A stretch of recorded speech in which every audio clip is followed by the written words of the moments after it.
Welcome to Peyton's Place. Hey guys, tonight's story is part 1 of Abby's spooky sleepover.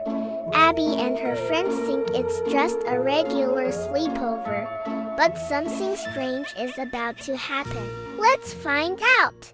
Abby invited her best friends, Mia and Bella, for a super fun sleepover. They made mountains of popcorn, told silly jokes until their bellies hurt, and built the biggest, coziest blanket fort right in the living room. It was perfect. Just as they were about to press play on a movie, they heard a loud thump upstairs. "What was that?"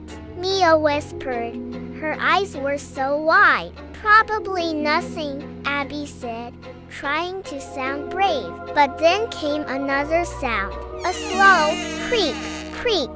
The girls grabbed their flashlights and tiptoed toward the stairs. Bella gulped. "Do we really want to know what's up there?" "Yes," Abby said bravely. "Let's find out."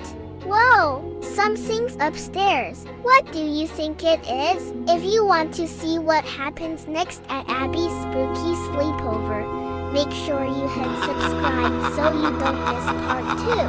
See you there. Bye.